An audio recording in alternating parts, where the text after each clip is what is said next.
What up, guys? In today's video, I'm going to be talking about Manny Pacquiao against Timothy Bradley. I'm going to break the fight down to you and let you know and get my view on the big fight itself and how I see it going.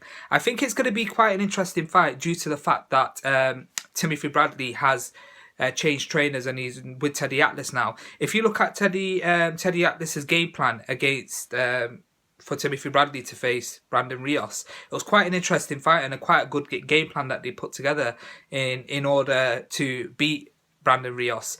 If you look at it, Timothy Bradley was attacking his body as well and then throwing combinations at the top. It was quite an interesting fight.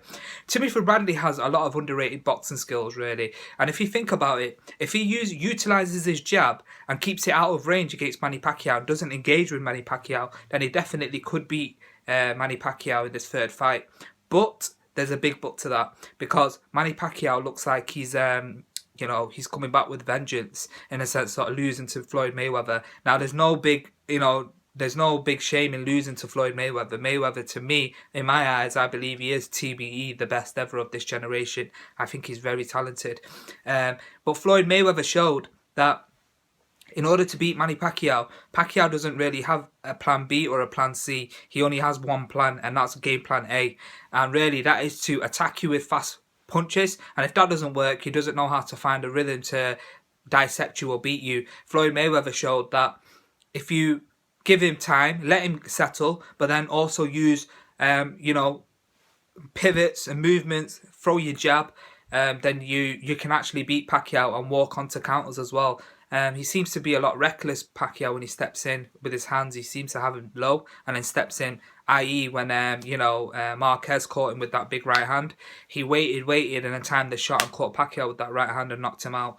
I think Bradley, in this fight, what Bradley needs to do is Bradley needs to use intelligent boxing. He needs to stay on the outside, look for counters. The only problem I have with Timothy Bradley is the fact that he loves to engage with his opponents a lot.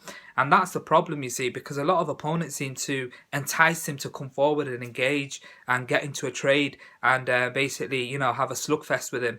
And that's the only downfall I see in Bradley. But hopefully, if Timothy Bradley listens to Teddy Atlas, I hope, he does, then, definitely he could win this fight and possibly outbox Manny Pacquiao. There's another thing what really interests me about this fight in general, is the fact that Teddy Atlas, if you watch ESPN, when he was talking about Manny Pacquiao's fights in general, Teddy Atlas has dissected Pacquiao in it's very interesting the way he breaks down Manny Pacquiao's fights, and it's really interesting to see how little things he sees that he could utilize in another fighter to beat Pacquiao. Now with Timothy Bradley and they do look like they've got that good chemistry together since the last fight that they had. Bradley was listening to Teddy Atlas a lot, and it looked like he did put up a good game plan in order to beat Brandon Rios. Now, for me, I see if Pacquiao in himself, if there's a lot of questions, is Pacquiao still the same? Is Pacquiao going to be that fast work rate that he's got? A lot of fighters, a lot of people, a lot of fight fans are not interested about this fight due to the fact that, the two fights, the first fight, I don't know how they gave it to Bradley, no offense, but Pacquiao was winning that fight. And the second fight looked like Bradley didn't know what to do in that fight, and Pacquiao just overwhelmed him with his speed and power. But this fight, I think if Bradley uses his brain and boxes intelligently, I think he has definitely got a chance of beating Manny Pacquiao. But let me know what you guys think anyway. Remember to subscribe to the YouTube page, Triple B Boxing TV. Thank you.